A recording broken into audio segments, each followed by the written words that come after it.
அதிகமான வாக்குறுதிகளை நிறைவேற்றி கொடுத்துள்ளார் நமது தலைவர் அவர்கள். முக்கியமாக கொரோனா காலத்தில் 4000 உதவித்தொகை, பெண்களுக்கு இலவச பஸ் பயணம், நகைக்கடன் தள்ளுபடி, மேலும் முதியோர்களுக்கான நலத்திட்ட உதவிகள், அதுபோக மாதம் 1000 ரூபாய் உதவித்தொகை. அது தவிர மருத்துவக் கல்லூரிகளில் சேர்வதற்கான இடஒதுக்கீடு.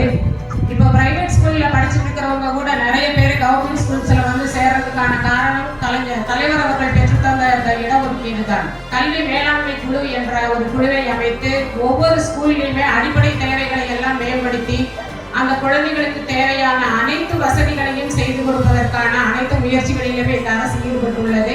மண்டலத்தில் பொறுத்தவரை தண்ணீர் பிரச்சனை ஒன்றுதான் நமக்கு மிகப்பெரிய பிரதான பிரச்சனையாக இருக்கிறது. என்னை பார்க்கும் போதெல்லாம் மக்கள் கேட்கறது தண்ணி ஏன் வரல.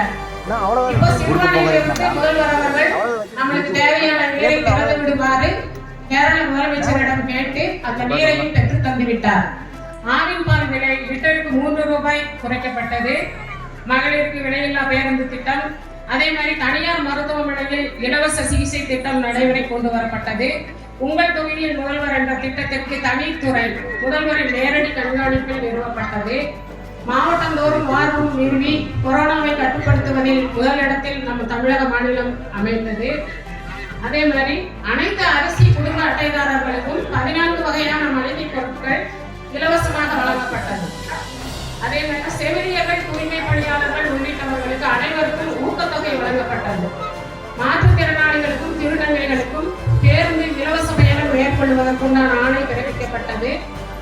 தூத்துக்குடி ஸ்டெர்லைட் வழக்கு அத்தனையும் வாபஸ் பெறப்பட்டது. அதே மாதிரி கொரோனா தொற்றினால் பெற்றோரை இழந்த குழந்தைகளுக்கு 5 லட்சம் வைப்பு நிதி, அவர்களுக்குண்டான படிப்பு அத்தனையும் இலவசமாக அரசே ஏற்கும் என்ற அறிவிப்பை வெளியிட்டார்.